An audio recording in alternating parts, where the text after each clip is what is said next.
Hola, hola, muy buenas noches a todas y a todos. Este es nuestro ciclo quinto, nuestro cuarto encuentro. Pues habíamos hecho como unas predicciones en las sesiones anteriores y sobre todo en la anterior acerca de para dónde podría, qué rumbo podía tomar esta novela. Y bueno, creo que el día de hoy parte de ese interrogante am, se va resolviendo, no del todo, pero pues ahí se va resolviendo poco a poco. Entonces, como siempre, pueden ir levantando la mano aquí en el Meet. Pues la verdad me sorprendió esa especie de Dios que se quiere formar. No lo esperaba, la verdad. Pues sí estábamos pendientes de los quién estaba haciendo los atentados, pero nunca no, pues a mi mente no había llegado una especie de ser así. Entonces, la verdad sí me sorprendió ese personaje. La máquina, por supuesto, porque igual a estas alturas creo que no existe nada parecido hasta donde se tiene entendido, ni esas bombas que nadie las vea. Entonces es algo bien ingenioso, la verdad me gustó esa parte, me pareció muy interesante. Vale, muchísimas gracias, Clara. ¿Alguien más que desee comentar? Hace 8 días la novela estaba tomando un giro bastante particular con un tono muy personal, digamos, del autor, dando unos puntos de vista y haciendo unas reflexiones amplias en los capítulos. Y efectivamente, una de las hipótesis que teníamos hace 8 días era, bueno, pero que esto va a continuar de esta manera o se va a acordar de retomar como la historia que pues había dejado planteada en los primeros capítulos. Para nuestra suerte, ha retomado ese tema, volvió a la historia y bueno, ya nos está llevando por fin a como un rumbo diferente. Digamos que hasta el punto de hace 8 días la historia no tenía mayores giros, no tenía mayores cambios, era mucho presentarnos el contexto, a los personajes, la reflexión de los personajes, pero sí, como que decíamos, bueno, ¿dónde está la historia? O sea, la historia la necesitamos porque la había dejado como de lado varios capítulos. Efectivamente, pues acá la vuelve a retomar hacia el capítulo 10, hacia el capítulo 11 realmente, porque todavía como en el 10 continúa un poco este esta desazón que tiene Rogers acerca de lo de la natalidad y que se siguen preguntando como todavía cosas que venían de los capítulos anteriores, ¿no? Como, ay, no, y entonces, claro, si hay una superpoblación, entonces, ¿cómo es que se hace para la alimentación? Entonces, que por eso es que se termina justificando en parte el control de natalidad y que entonces, además, esta Asamblea Universal que, que ya nos la habían presentado, hace un control férreo de la humanidad diciendo como no, bueno, y si es necesario deshacerse de cierto tipo de gente, pues no hay ningún problema. Que además me pareció muy cómico, digamos. Que entonces cuando dice, pero eso es una pena de muerte. Y yo, sí, sí, pues eso, así lo llamaban ustedes, pero no, no, no, o sea, nosotros no somos violentos en eso, o sea, nosotros desintegramos poco a poco a las personas sin dolor y sin angustia, ¿no? O sea, qué lindo, bueno, al menos si se van a deshacer de alguien en esta sociedad, esta persona no sufre el proceso de desintegración. Entonces uno dice, bueno, ahí está parte de los avances de esta sociedad futura. Andrei, lo escuchamos. Desde el capítulo 10, digamos que me fui haciendo como algunas hipótesis y demás que ya más adelante o se cayeron o se definieron aún más.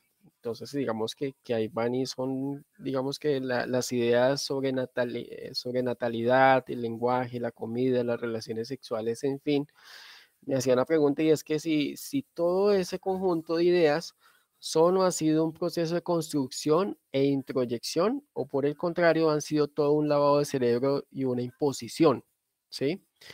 desde el tema de la misma política, que yo decía, bueno, este man le tiró tanto tiempo a la política porque esto puede hacer, y yo, bueno, ahí se me venían países muy grandes como China, Japón, Corea, el Norte, Rusia, Inglaterra, Francia, ¿sí?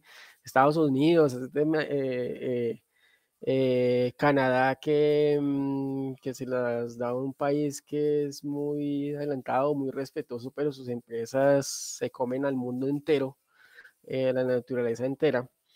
Y entonces decía yo en ese capítulo de, bueno, estas explosiones y todo seguramente son una revolución, son una forma de irse contra ese sistema. Me hacía la hipótesis ahí y veía como que todo ese mundo es un gran status quo, y por ello la aparición de Francisco, por eso fue que la aparición de Francisco Rogers no es un gran acontecimiento, porque sencillamente el humano del futuro es casi una máquina que suprime las emociones de alguna forma, ¿sí? Y me encuentro que en la página 101, el gran, ¿qué? ¿Cómo es que le dicen allí? El gran bueno, el gran desequilibrado, creo que le llaman a este personaje. En la página 101 dice algo que de alguna manera me confirma eso, y es que dice, la humanidad desfallece por la ausencia de un culto, ¿sí? En todo el libro no se ha hablado en ningún momento, creo que no hablaba de ciencia y muchas otras cosas más, supresión de relaciones, el hecho de comer, pero no de la parte como que tan espiritual, salvo en algún momento cuando Jotagu como que se sintió, no sé si era cuando era llevado por la nave o qué pasó, pero sí como que dijo, es como si estuviera cayéndose un avión y uno dice, mierda, ¿qué pasó acá? Le rezas al Dios, así sea ateo o lo que sea, pero eso de alguna manera me lo confirmó allí, esa pequeña frase en la página 101. Y ya la aparición de ese gran desequilibrado para mí fue como la aparición de un gran conquistador, que es la suma de de todas esas emociones reprimidas, ¿sí? Es como me dicen los superhéroes, que todo superhéroe es a la vez padre del villano que le toca, ¿sí? De alguna forma. Y eso no es ajeno a ningún tiempo, eso se da en todos los tiempos, se ha dado y se seguirá dando seguramente en todos los tiempos de la misma humanidad. Además que me llamó la atención de que en un momento este gran desequilibrado utiliza el vosotros. Es decir, yo dije, este man está haciendo una reminiscencia o algo como a los conquistadores españoles, o qué pasó acá, porque no había escuchado el vosotros en todo el libro, y cuando da el diálogo de este tipo comienza con un vosotros, yo pues este es un conquistador español, ¿sí?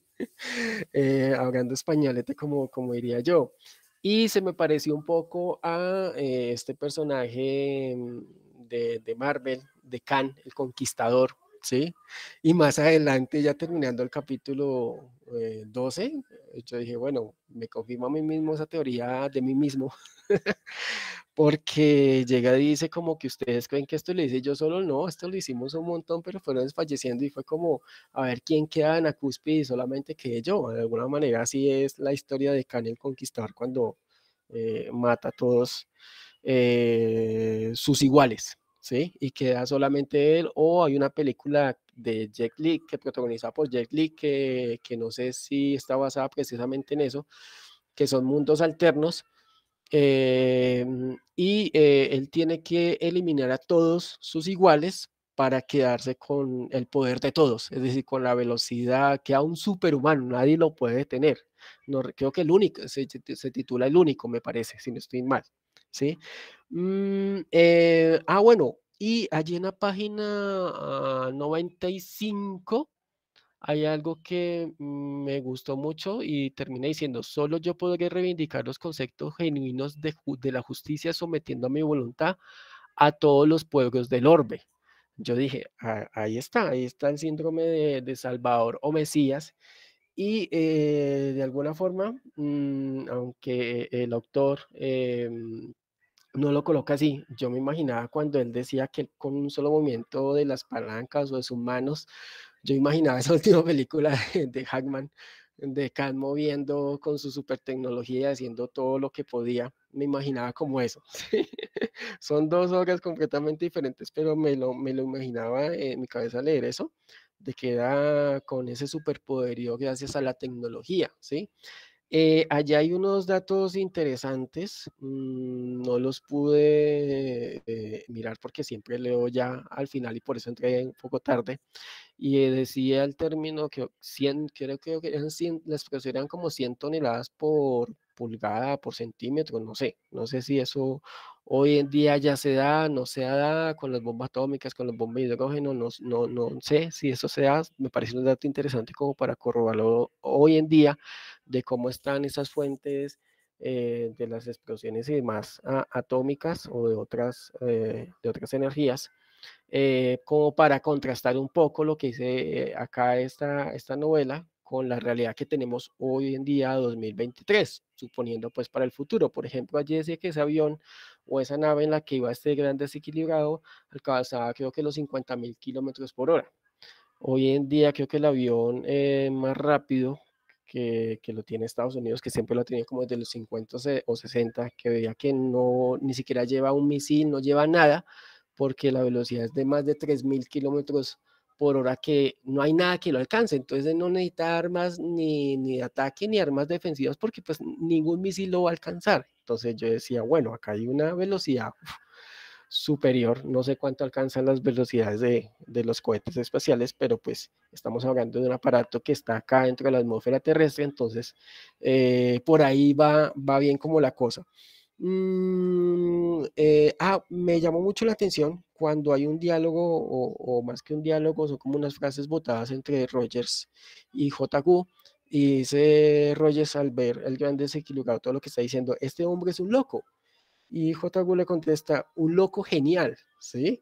Entonces yo decía, ¿cómo es posible? O sea, Rogers realmente está, yo me identifico con Rogers, o sea, Rogers ahí está mostrando realmente lo que es la humanidad.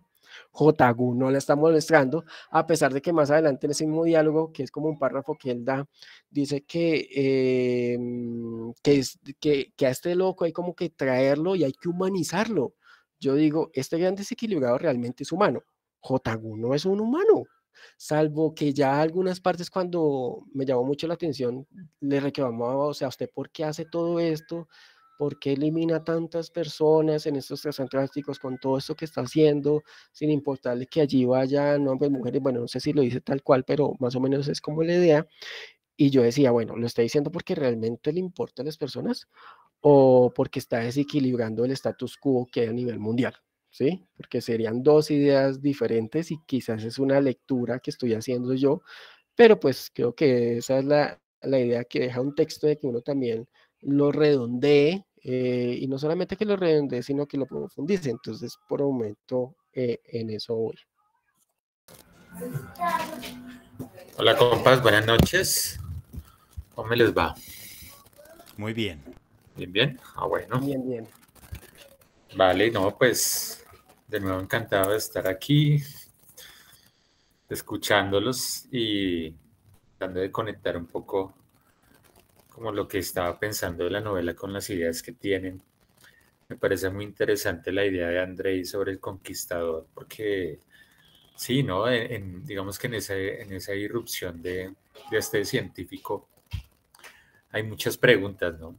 Y hay preguntas que me parecen interesantes sobre la temporalidad, porque resulta que lo que tú dices, él habla de vosotros, él habla como de ustedes los seres humanos de este tiempo, como si él no fuera de este tiempo, ¿sí? También tiene obras de arte como de la época pues de Rogers, ¿sí? Como de arte moderno. Entonces uno dice, bueno, ¿de dónde la sacó? Entonces uno se piensa un poco como en esa película de Volver al Futuro, ¿no? Como que ya fueron y volvieron, estuvieron al futuro, en el pasado, bueno, mejor dicho, hicieron y deshicieron. Entonces a mí me parece que ese personaje como que sí es una vaina como el alter ego, no solamente del autor, sino de Rogers, ¿sí? Como que hay una identificación ahí de Rogers con ese personaje, como que un poco, en parte como que lo idealiza, como que dice, "Uy, yo quisiera, yo cuando grande quiero ser como él", una cosa así. Entonces, sí hay una cosa como identificación ahí interesante porque digamos que es como sí, como traer a colación ciertos tiempos, romper la linealidad, que eso es interesante en los viajes en el tiempo, ¿no? Romper esas linealidades que hay y que la cosa se empieza a volver compleja e interesante. Y ahora que tú lo dices sobre el Conquistador, me parece muy interesante porque claro, o sea, ese personaje pudo haber estado hasta en la conquista, ¿no? Uno de esos personajes que a veces pasa en esas historias que digamos es un personaje del futuro y puede cambiar el pasado, ¿no? Como que gracias, él estuvo en cierta época, hizo ciertos cambios en el pasado, pero resulta que era un personaje del futuro. Bueno, algo que uno puede, mejor dicho, complejizar. ¿Por qué? Porque me parece que también la novela le hace falta información para poder sacar, para poder inferir de una manera más clara la intencionalidad de los personajes, ¿sí? Entonces este personaje está irrumpiendo, pero no, yo siento que todavía le falta desarrollo a ese científico con esa nave. Vamos a ver más adelante, pero parece que le falta desarrollo para poder realmente no patinar, no divagar tanto en de dónde viene, para dónde va, viene el futuro o ha pasado por diferentes tiempos. Pero bueno, me voy a aventurar con algunas interpretaciones sobre el Conquistador que me parece interesante porque Rogers me parece que por ahora tiene cierto protagonismo con J.Gu, que me parece muy interesante porque, digamos, yo les planteaba un poco que la novela puede ser distópica, ¿no? Según su desarrollo, ¿no? Hay una utopía ahí que es un poco, digamos, como no es no, y me parece interesante ponerlo en discusión porque estoy de acuerdo con Andrei, no es la utopía que quisiéramos, sino que es una utopía impuesta, es una utopía totalizante, ¿sí? Y que Nayarit la sesión pasada dijo, no, hay cosas muy interesantes de aquí que pues a mí me gustaría que se aplicaran, pero es interesante en la medida en que ese tipo de políticas, de prácticas como lo que decía Nayarit, pues de las mujeres, que no lo voy a volver a mencionar, pero que decía, no, chévere, chévere hacerlo, o sea, a mí me gustaría, y lo de los hijos y todo el cuento, pero cuando es algo consensuado, ¿no? Cuando es algo que, digamos que la democracia permite, pero no, resulta que es algo impuesto, es algo regulado, es algo como normalizado, sí, que la gente ya lo tiene como interiorizado. Entonces, digamos que esta utopía puede ser, voy a proponer un término que lo leí hace poco, que es la metautopía. ¿Qué quiere decir la metautopía? Es como la reflexión crítica sobre la utopía.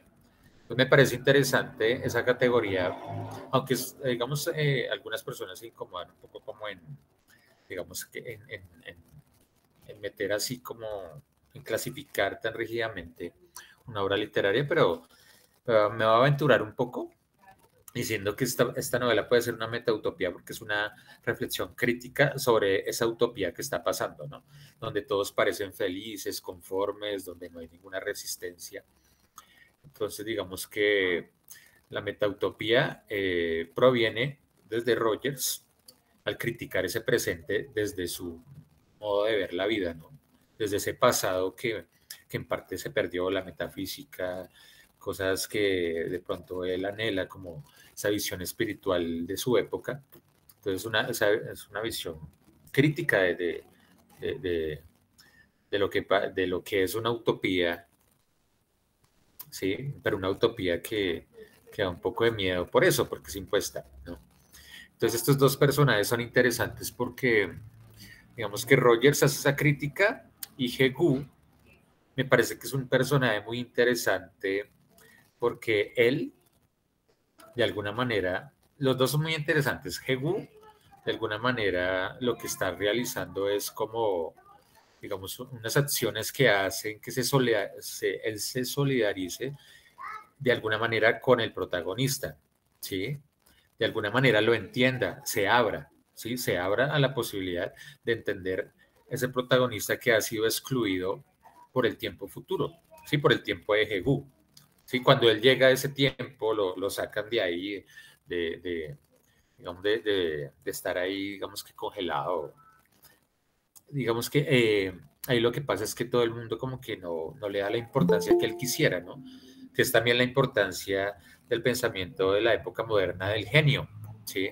como que, uy, no, despertó un científico de hace mucho tiempo, o sea, mejor dicho, tenemos que adorarlo, hacer, sí, hacerle venia, mejor dicho, es un genio total, toca preguntarle cosas del pasado.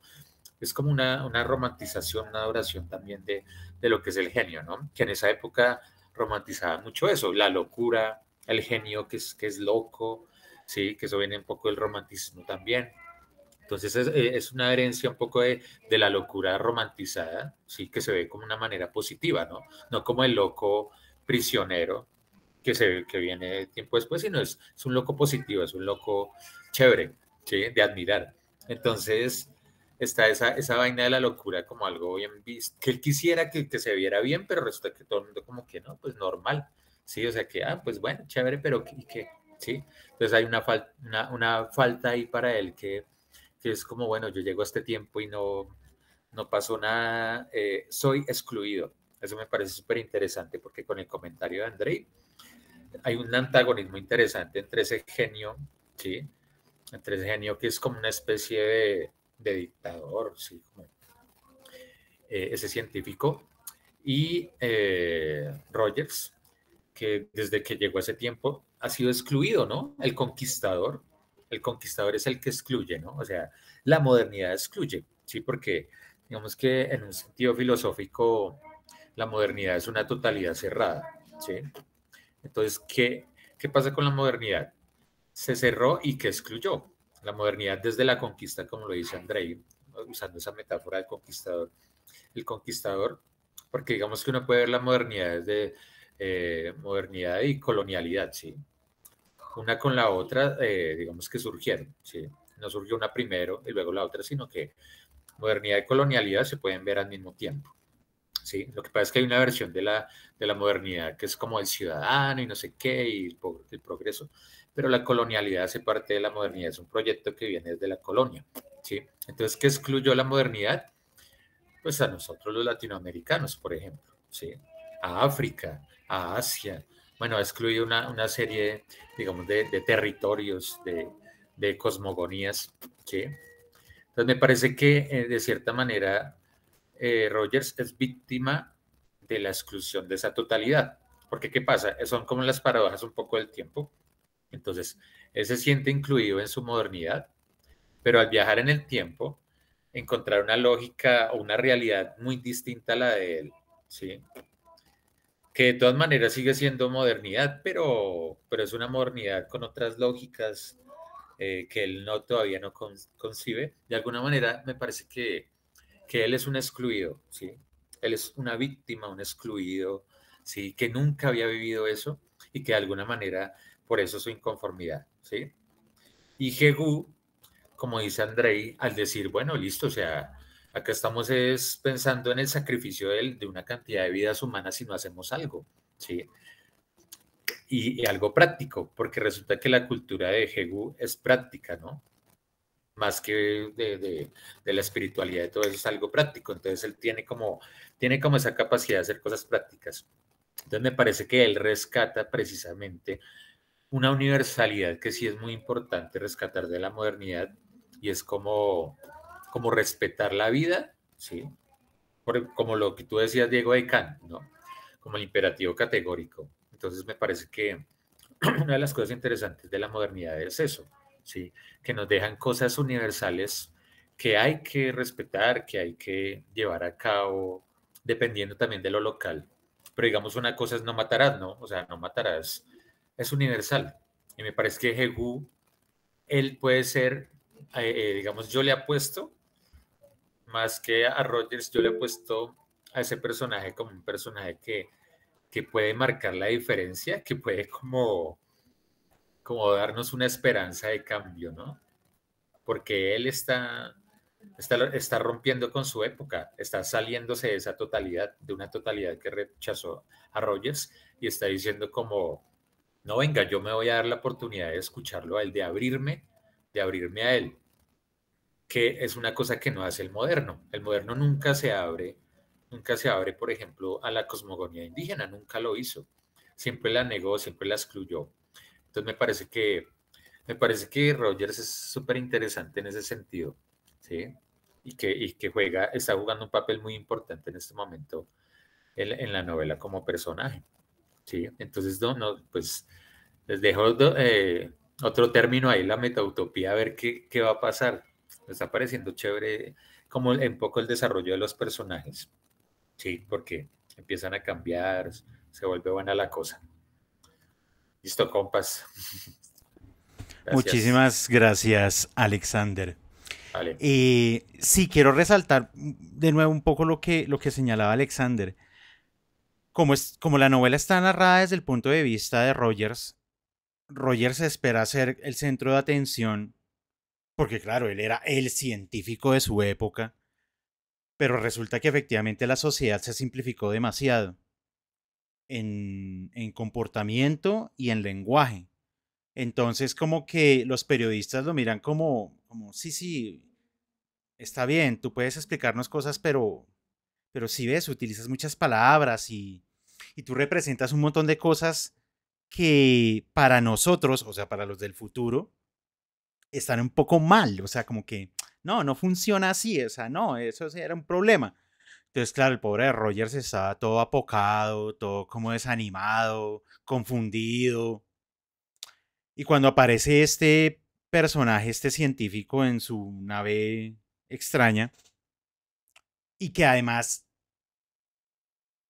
tiene dentro de la nave todo eso que se perdió en el futuro y que añora Rogers, el arte y las pinturas y el salón así, estilo europeo. Entonces, claro, Rogers dice, este es de los míos, o sea, claro, este tipo sí entiende cómo son las cosas, aquí está el verdadero sentido y valor de lo que es la humanidad, pero resulta que el tipo está loco, es un megalómano así loquísimo porque entonces él dice, yo soy un semidios y todo el mundo me tiene que obedecer. Entonces uno dice como, claro, todos los dioses tienen su defecto. Ahí vamos, ahí vamos. Patricia, te escuchamos. Buenas noches, Diego. Buenas noches a todos. Yo me voy a tomar el atrevimiento de leer textualmente en la página 96, ya al final. Ese párrafo me dejó entrever, yo creo que este personaje, el que se llama Semidios, va a ser un personaje, intuyo, que va como a conciliar tanto esa Barranquilla de Roger como la Barranquilla de J. Wu. O sea, porque dice textualmente, Enos ya cuando sale y empiezan a volar, dice aquí, Enos aquí sobre su vieja ciudad inexpresiva. Dentro de su edificio los hombres desarrollan complicadas actividades profundamente inútiles, persuadidos de cimentar sobre bases firmes la dicha de la humanidad. Pero tal civilización es falsa, carece de fundamentos. Habéis matado el espíritu. Dice, lo habéis subordinado a la materia. Solo yo podré reivindicar los conceptos genuinos de la justicia, sometiendo mi voluntad a todos los pueblos del orbe. ¿Ok?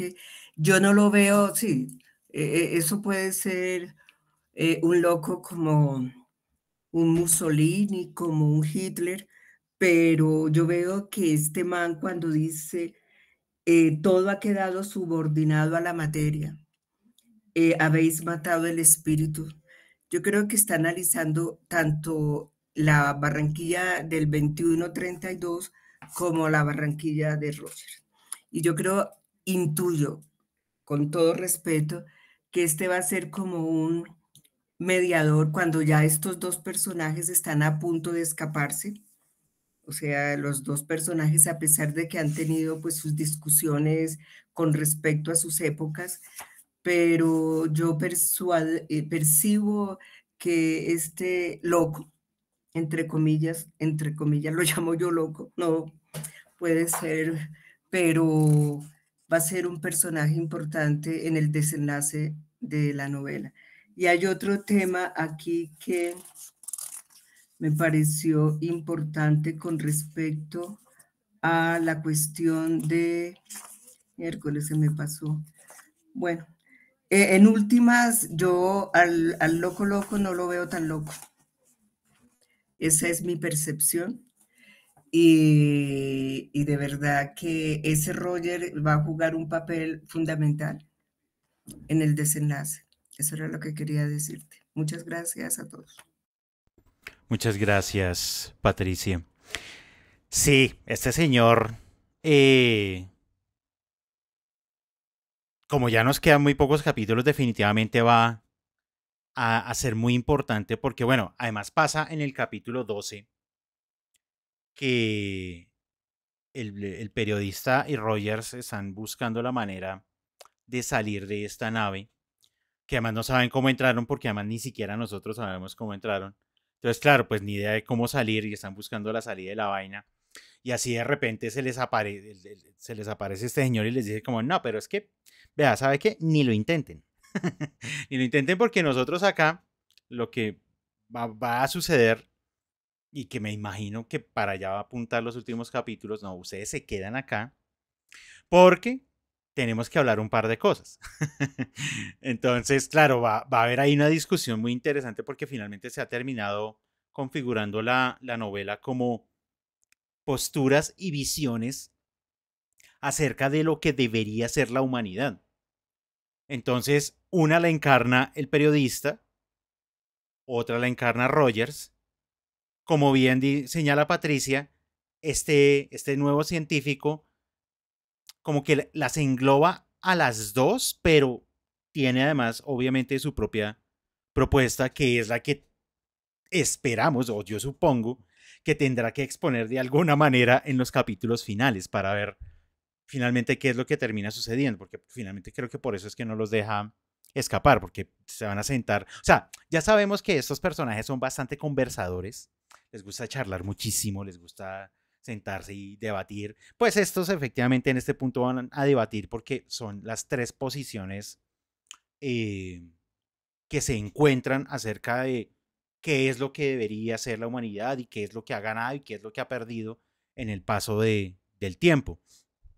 Entonces, definitivamente este nuevo personaje pues estará con nosotros en la novela hasta el final. O sea, no puede desaparecer así de buenas a primeras. Apareció muy de repente, claro, unido a la historia que había abandonado el autor por allá al principio, que es, esta es la persona que está generando las destrucciones en las ciudades, ¿no? Él es el que bota esos rayos, digamos, que no sé cómo ni quiera describirlo, y que estaba tumbando pues edificios y estaba haciendo cosas en todas las ciudades del mundo. Entonces uno dice, ah, bueno, no era una cuestión de la naturaleza, no eran unos terroristas, no era nada de eso. Era un tipo que estaba por allá volando a mucha altura y a muchísima velocidad. O sea que quiero señalar un poco ese elemento de si está dentro de la atmósfera y va a 50.000 kilómetros por hora, hombre, tiene que enseñarnos cómo es que funciona esa tecnología para alcanzar esas velocidades con el rozamiento del aire, porque a propósito de lo que señalaba hace un rato Andrei, creo que por ahí dentro de esos datos que uno tiene en la cabeza, se supone que cuando los transbordadores espaciales antes de entrar a la atmósfera, cuando están entrando a la atmósfera, alcanzan una velocidad altísima, por lo que efectivamente pues no hay un roce con el aire. No recuerdo cuál es el número, pero yo sé que es un número muy alto. Y pues nada, luego cuando ya entra en la atmósfera, pues no pueden ir más rápidos porque finalmente el aire no los deja. Pero esta nave va a 50.000 kilómetros por hora. Es como, además, 50.000 kilómetros por hora dentro de la atmósfera es como que le da una vuelta en un minuto. Yo no sé, una cosa. O sea, se demora 20 minutos en darle la vuelta al planeta. Es una cosa muy loca. Entonces, sí, tenemos que seguirle los pasos efectivamente a este personaje a través pues, de Rogers y de JQ a ver qué es lo que se van a poner a discutir ahí dentro de esa nave. Y ahorita seguiremos hablando un poco de esa nave porque me parece muy particular y luego voy a señalar otros elementos de este científico que tiene un perfil que me pareció curioso, llamémoslo curioso como para no polemizar. Nayarit, te escuchamos. Hola a todos y todas, buenas noches. Yo hoy voy a ser la antipática, otra vez. porque es que, porque es que me molestan mucho estos 3 capítulos. Por un lado, y esto ya venía de antes, no logro ubicar al narrador. Es decir, ¿es un narrador que está afuera o es Roger narrándonos las cosas? Porque es que este personaje que nos cuenta está a veces desde los ojos de Roger y otras veces está desde fuera de Rogers contándonos cómo ve las cosas. Y eso, esta falta de constancia, aquí ya tocó esa fibra que dice como, oye, pero defínete, güey. Esa es una. La otra es otra inconsistencia, o sea, le dicen a Rogers, ay no, esa verborrea suya es un fastidio, limítese a hablar, ahora minimizamos las palabras, usamos menos, somos más concretos, pero este man J se dedica a hablar también y usa un montón de, y me parece que da mucha vuelta para contar lo que tiene que contar. Entonces también digo, pero J, defínete también tú. O sea, ¿cómo me vas a decir que tú eres el moderno y me vas a pintar una sociedad, una humanidad tan precisa, tan ¿cómo le llamarla? Tan poco elocuente, y al mismo tiempo me presentas el personaje siendo elocuente? Esto para mí, o sea, pierde consistencia y no me gusta, o sea, esta clase de detalles hacen que la historia con la que vengo se me caiga un poco porque le pone un peso aburridor, por decirlo menos. Esa carga de no sé de qué me estás hablando, este personaje se te está yendo de las manos. Entonces viene el personaje del maníaco, pues porque no puede ser un dictador porque el man no tiene poder sobre nadie, solo es un terrorista, es un tipo con armas que es peligroso para la humanidad, ya, es todo lo que tiene. Es peligroso para la humanidad no por las ideas que tiene, sino por el poder armamentístico con que cuenta, porque estoy segura que muchas personas piensan igual y se creen ese cuento de ser, todos son un pequeño Raskolnikov, estoy por encima del resto, soy un Bonaparte, pero otra cosa es cuando esos sujetos tienen esta vaina de tener armas y arrojarlas y no tener, y tener además la plena convicción de que lo hace porque es lo mejor. Pero además, el tipo, lo único que me gusta de este psicópata es que él cree que es lo mejor para él. Está claro que es eso. ¿Sí? O sea, bueno, él no está diciendo lo mejor para la humanidad, esto los va a hacer mejores seres humanos. Dice, ay, ustedes perdieron bla, bla, bla, bla, bla, y entonces por eso los va a matar, que es como cuando uno dice, pero, o sea, es como si un defensor de derechos humanos dijera, por la defensa de los derechos humanos hay que matar a esta gente, a los pobres. Hay que, los pobres es mejor matarlos porque es lo más humanitario. Es básicamente lo que dice este sujeto, obviamente en otro contexto. Entonces, para mí es intrigante. Pues debo decir que de estos 3 capítulos lo que más me resultó intrigante fue la ciencia. ¿Por qué? Primero, por lo que hablaba ahorita Diego de la velocidad a la que se desplaza. Entonces me puse a pensar en cómo vas a solucionar viajar a esa velocidad con el tema de que no está tan encima, o sea, no es que esté a muchos pies de altura. Entonces yo digo, pero tú a esa velocidad, con esos pies de altura, con tantas naves, ¿cómo no te estrellas más a menudo con la gente? ¿Cómo no ocurren más accidentes aéreos? Por otro lado, la fricción con el viento, el choque con las nubes que se forman a bajas alturas. Entonces, por ahí ya dije, algo pasa con tu nave que no me cuadra. Después, la descripción de la misma. Entonces, me dices que es algo translúcido, que parece una sombra,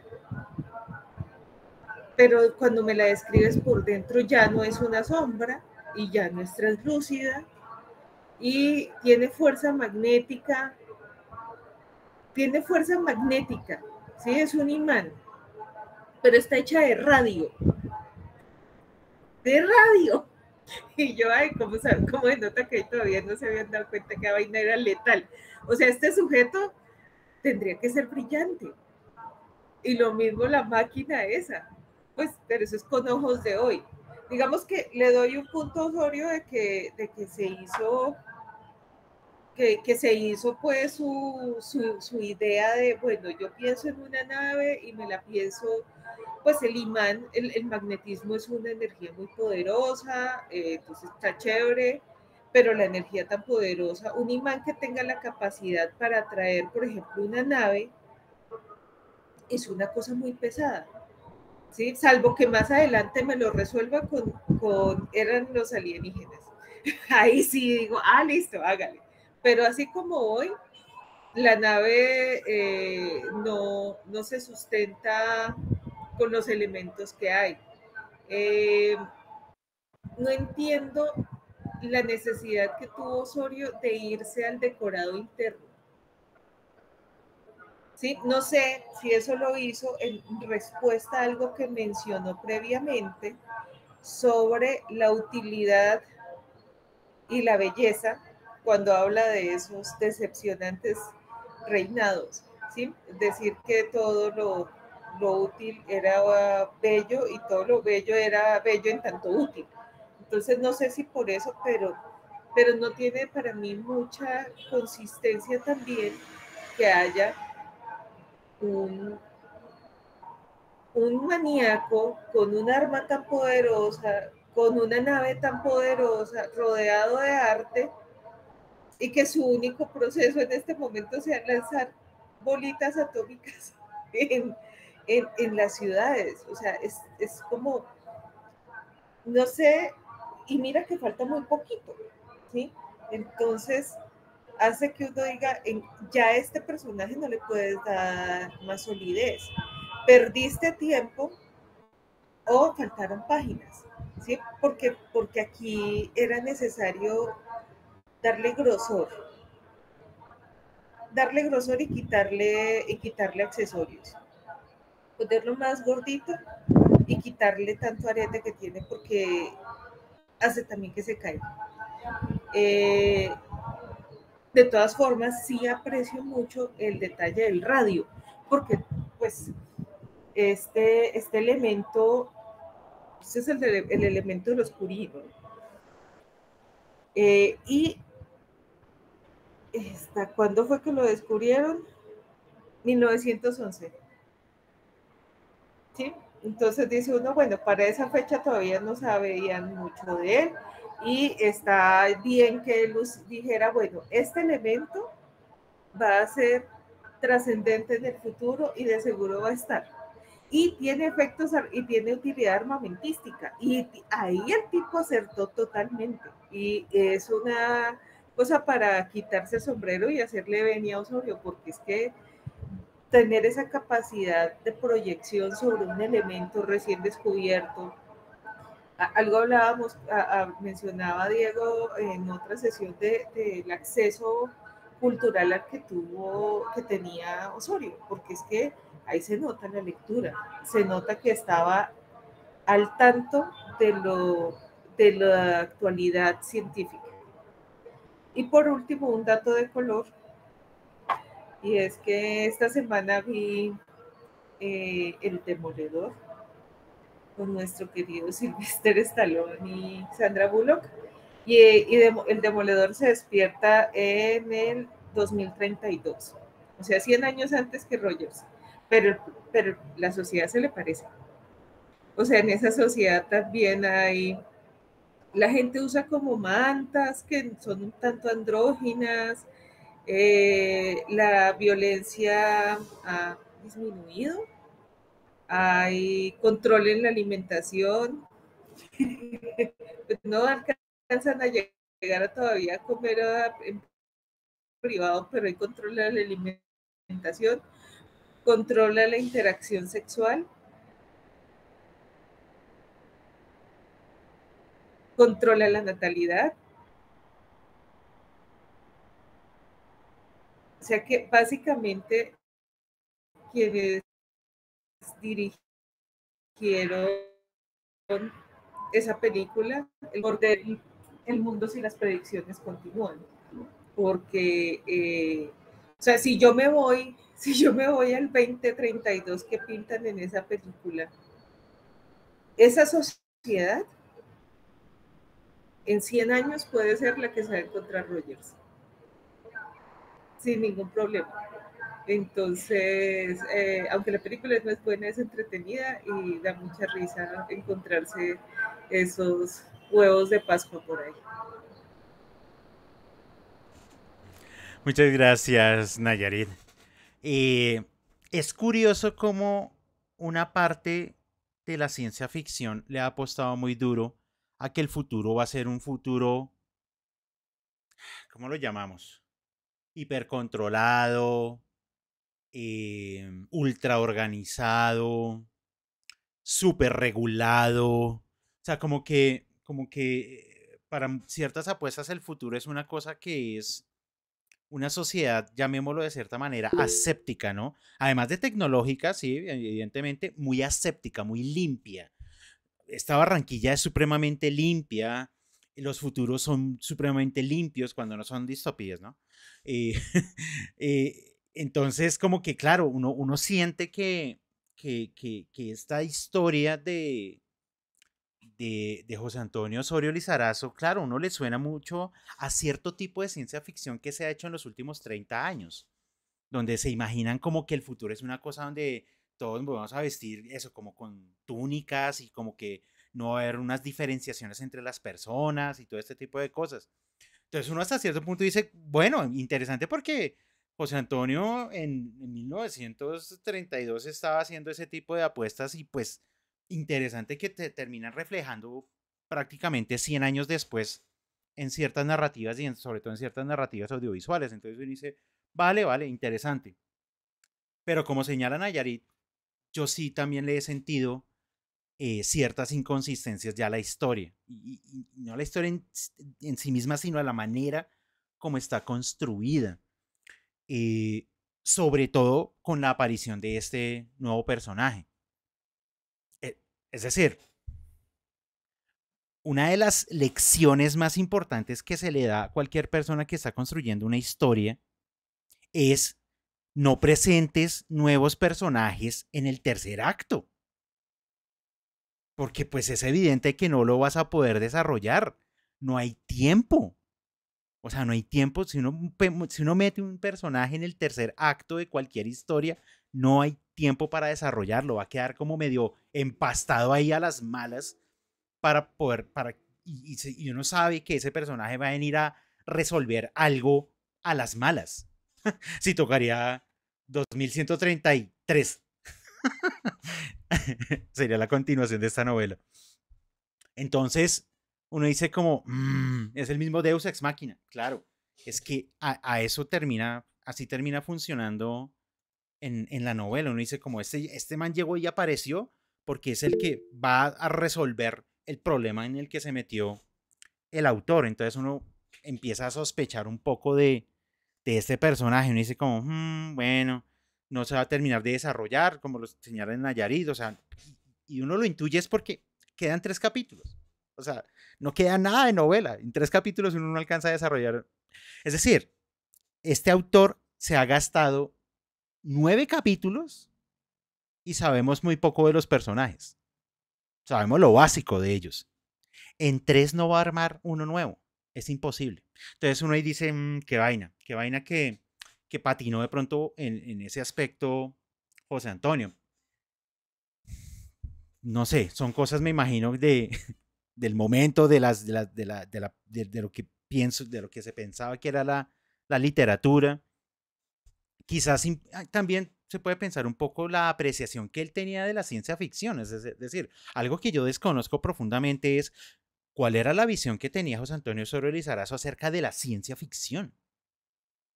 Quizás, y como lo estoy entendiendo hasta este punto de la novela, para él era una excusa. O sea, él no abordaba la ciencia ficción como un Julio Verne, como crear todo este mundo y tratar de explicarlo, no. Es una excusa. La ciencia ficción es una excusa para presentarnos unas reflexiones de una serie de ideas, que eso ya lo hemos visto en este club. Hemos encontrado autores y autoras que terminan utilizando la ciencia ficción para otra cosa. No es que esté bien ni que esté mal, simplemente es una mirada que se le ha puesto a la ciencia ficción desde el creador, ¿cierto? Para ese autor es un medio para ir diciéndonos otro tipo de cosas que quiere poner a reflexionar a los lectores, pero no se está, no, o sea, no le interesa cómo profundizar en el elemento ciencia. Y uno lo entiende cuando habla de 50.000 kilómetros por hora, por un lado, pero también efectivamente, como lo señala Nayarit, o sea, está hablando del radio, un elemento que no lleva mucho descubierto y él lo pone a funcionar dentro de su narrativa y dice, para mí esto es importante. Ahí fue cuando, por ejemplo, yo me puse a pensar en Frankenstein, de Mary Shelley. Recordemos, Mary Shelley conocía, porque ella también era muy lectora, un invento tecnológico de su época como era el galvanismo. Hoy en día el galvanismo no es, o sea, es casi como algo que uno dice, ah, sí, se puede hacer, pero pues pare de contar. Pero para ella, para Mary Shelley, en su momento era uno de los grandes descubrimientos de la humanidad, que tenía cosas tan potentes que era como que a través de ese descubrimiento del galvanismo se podría llegar a darle vida a un cuerpo muerto. Pues aquí José Antonio Osorio llega y dice, ah, pues, ¿por qué no el radio puede terminar siendo el material con el que se construyen cosas del futuro? Es decir, es la misma apuesta. Y eso también eso lo hace interesante. Pero también uno entiende que él no está haciendo un esfuerzo fuerte narrativamente hablando para decir, yo me voy a dedicar al elemento de la ciencia en la ciencia ficción. Para mí es como un piso. Es el piso sobre el cual yo voy a montar un pequeño edificio que es el discurso que yo quiero sostener a través de la historia. Y uno se va dando cuenta ya en este punto de la novela, por lo que les he comentado, un personaje en el último acto nuevo. No, hombre, o sea, no. Es muy difícil, es muy difícil. Y claro, la nave espacial, bueno, la nave, yo ya la llamo espacial, pero la nave me hizo recordar muchísimo, haciendo un poco el paralelo, con el avión de la Mujer Maravilla de la serie de televisión. La Mujer Maravilla volaba en un avión invisible, pero tenía contorno. Entonces uno decía, bueno, ¿es invisible o no es invisible? O sea, ¿cómo es esto de la invisibilidad con contornos? Ella viajaba en un avión, o sea, era invisible, pero uno veía la forma de avión. Y uno decía, ¿y eso cómo sucede? O sea, claro, son cosas que la gente no se pregunta en profundidad, sino dice, ay, armémoslo. Sí, es invisible, pero pues tenemos que mostrar que es un avión. Aquí le pasa un poco a este autor, ¿no? Sí, es una nave que es transparente, pero genera sombra y... Sí, no importa. Hágale para adelante que yo no me voy a detener en la explicación del detalle de cómo es que está hecha la nave. Entonces yo decía, sí, se parece bastante como al avión invisible de la Mujer Maravilla. Pero también me hizo pensar en las naves espaciales, el cursor de Automan, sí, o sea, es algo parecido. A cierto tipo de narrativas de naves espaciales muy de los últimos también 20 o 30 años, que es eso que parece como una membrana. Un poco como en Star Trek tal vez han aparecido ese tipo de cosas, como naves que es una membrana y que entonces se pueden volver invisibles y la cosa. Entonces, como que esa es la sensación que finalmente me va dejando el autor en esta historia, como que tiene apuestas que pueden ser el avión invisible de la Mujer Maravilla, pero también naves espaciales con una tecnología súper avanzada. Recordemos, a él no le interesa la ciencia en la ciencia ficción y por eso el narrador, y es el último punto que quiero tratar en este momento, claro, el narrador no nos explica cómo es que está hecha la nave. Eso se sale ahí por la tangente diciendo, sí, no, es que esto es supremamente complicado y entonces eso ni para qué le voy a gastar tiempo, dice el narrador. Y recordemos, el narrador que a veces le presta la voz a Rogers, El narrador está desde el punto de vista de Rogers. Es casi que es como la conciencia de Rogers. Y es a través de la cabeza de Rogers que estamos escuchando también al narrador. Por eso el narrador es tan sesgado. El narrador de esta novela es supremamente sesgado porque está pasando casi que por el filtro de Rogers. O al revés, Rogers termina pasando por el filtro del narrador. Entonces, ahí sí no hay nada que hacer. Claro, no hay una... Este narrador no me deja ver a los otros personajes pensar ni nada. No, o sea, dicen lo que tienen que decir y ya. Porque hay un punto de vista muy focalizado que es la mirada de Rogers. Así no hay nada que hacer. O sea, ese sí fue el narrador que eligió el autor para contarnos la historia. Y yo lo entiendo. Tiene que escoger ese narrador. Porque es muy difícil construir un narrador que sepa del futuro. Ese es el eterno problema de la ciencia ficción. Yo no puedo construir un narrador omnisciente porque pues, ¿cómo cuento del futuro? O sea, qué cosa tan complicada hablar del futuro. Entonces por eso lo restringen, y aquí lo restringen a la mirada de Rogers, porque eso es controlar un poco la información que se tiene, o si no, el pobre hombre se vuelve loco. O sea, termina diciendo como no, y ahora cómo funciona el radio y cómo es una pared que parece una membrana que es invisible, que genera sombra. No, ya, perdió. Perdió porque intentar explicar eso tendría que, como bien señaló Nayarit, dedicarle páginas y páginas y páginas. Andrei, lo escuchamos. Hola.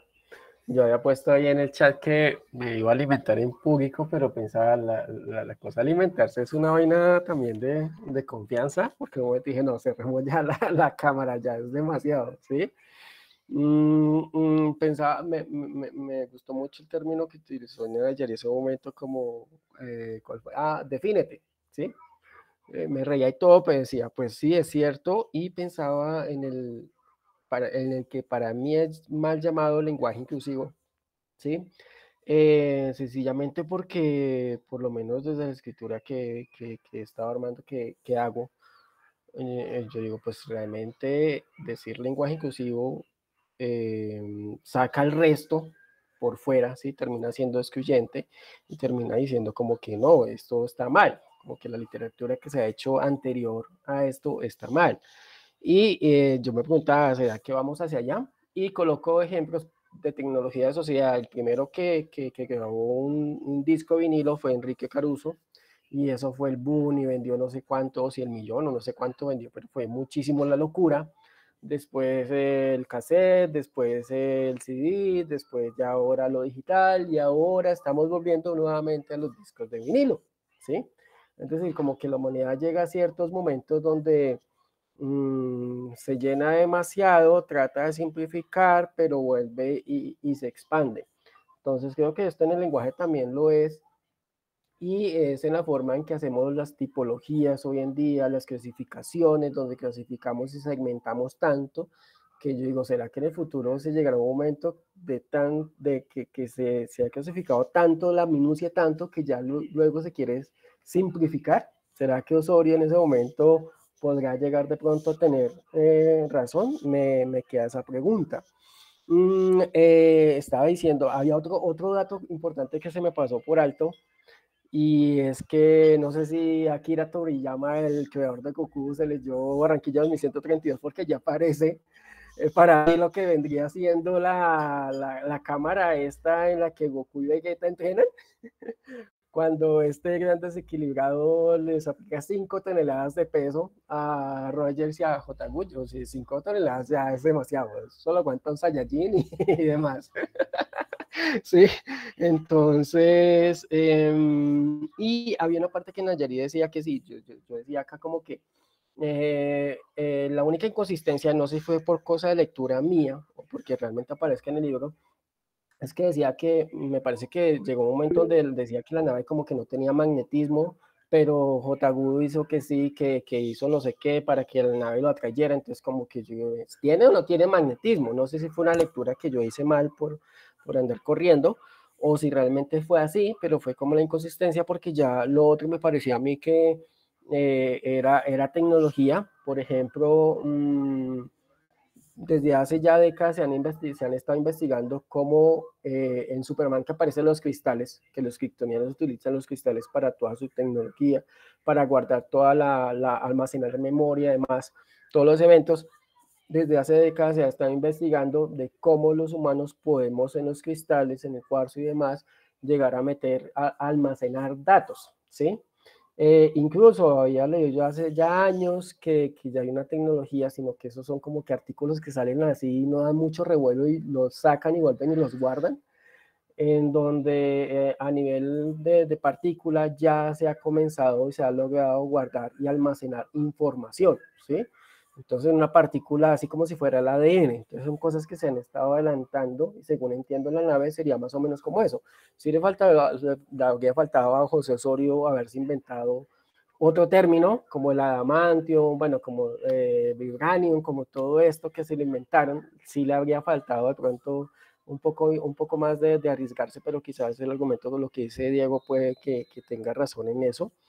Y Alexander me hizo recordar algo y es sobre la temporalidad de este personaje, este gran desequilibrado, y yo me sigo generando la hipótesis si realmente viene de atrás como Rogers, porque creo que llegó un momento donde él como que hizo una venia, una reverencia, algo así cuando se estaba presentando a Rogers y a J. Gulliver, este man que ahora sí en ese vosotros y ahora con esta reverencia, ¿será que viene de atrás?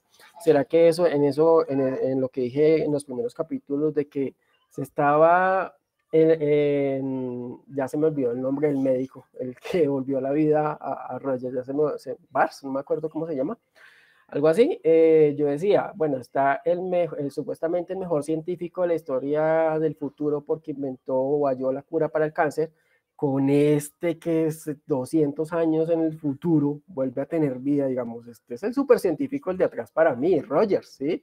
Y no lo están viendo como este, ¿será que este man sí viene atrás y que los realmente fuertes en ciencia y demás sean los de hace 200 años o quizás más, no sé de pronto de qué año podría ser este gran desequilibrado si es que viene del pasado como Rogers? Entonces me hago también ahí como esa posible hipótesis.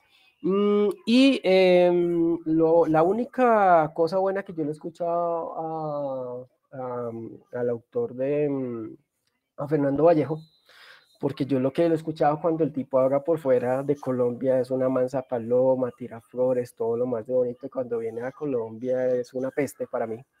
Entonces, lo único bueno que yo le he escuchado a Fernando Vallejo es decir que los colombianos deberíamos ser como más nacionalistas o un poco más acá aterrizados, sin utilizar Hitler, no utilizar Stanley, sin utilizar Uribe, utilizar a muchos otros tantos, ¿sí?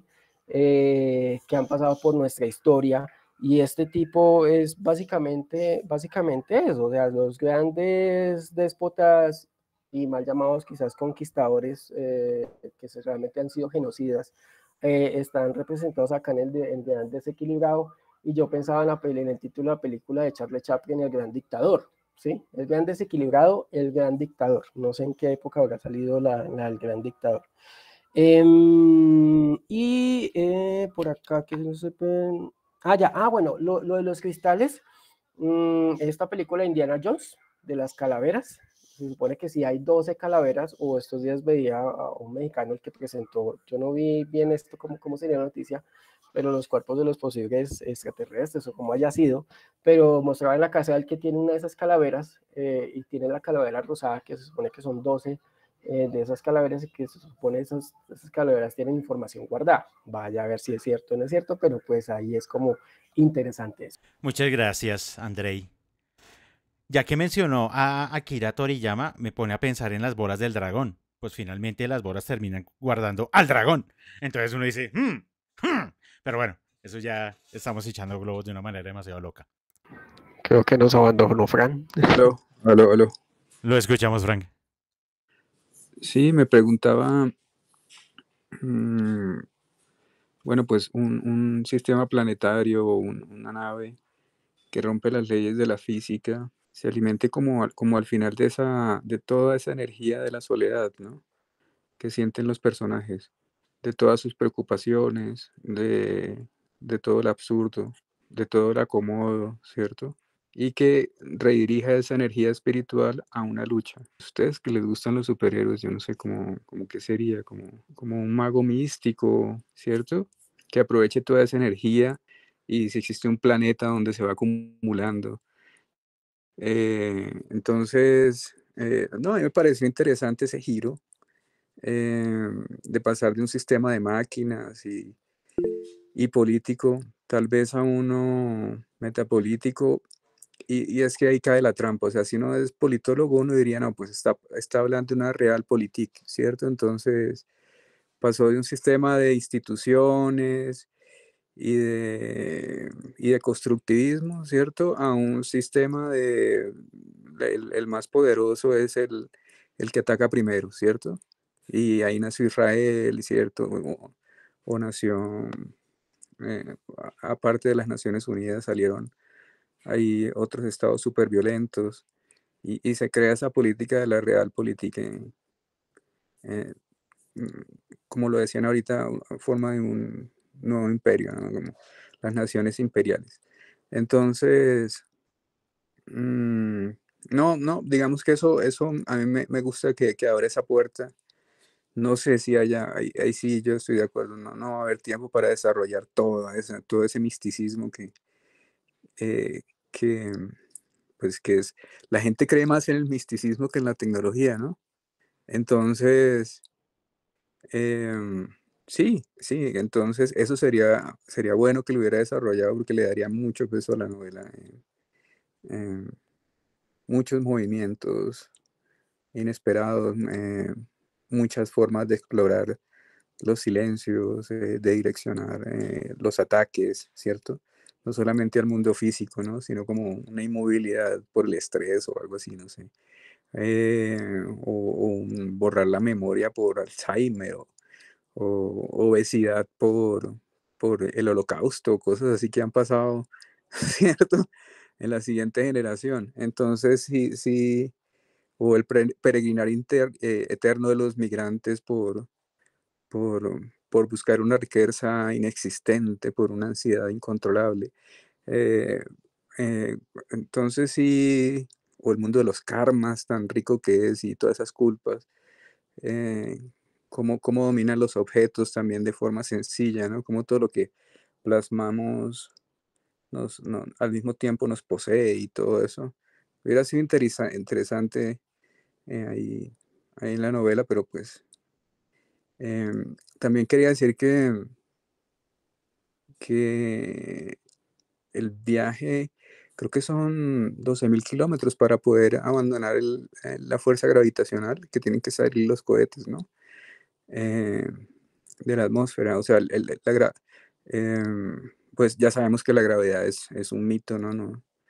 Funcionamos por fuerzas de energías y masas y que todos estamos cayendo, ¿no? O sea, la gravedad ya está superada. Pero pues para lograr superar la caída a la que estamos yendo, tenemos que ir a la misma velocidad de acuerdo a la masa. Entonces, pues, ese impulso, sí, sí, no podría ser constante, o sea, tendría que aparecer y desaparecer, o sea, tendría que ser como cuántico para, para, para pues no estar entrando y saliendo del planeta todo el tiempo, o sea, sería como rebotando, ¿cierto? Entre adentro y afuera. Em, pero hay naves que los físicos han propuesto para evitar ese bote y ese rebote y es absorber la atmósfera alrededor, o sea, devorarla al mismo tiempo que el tiempo, o sea, es como doblar el tiempo.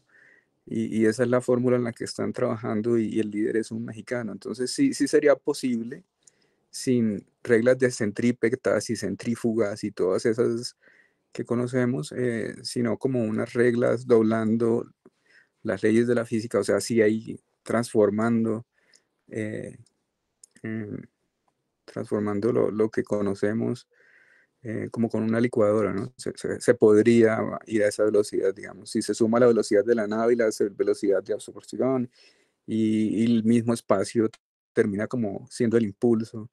O sea, sí hay naves que en unos 1000 años podrían ser así, podrían ser así. Bueno, chao, gracias. Muchas gracias, Frank. Yo no me acordaba de eso. Cuando empieza a explicar lo de la fuerza centrífuga y centrípeta, y yo decía, no, ese señor ahora sí se volvió supremamente loco porque la explicación es rarísima.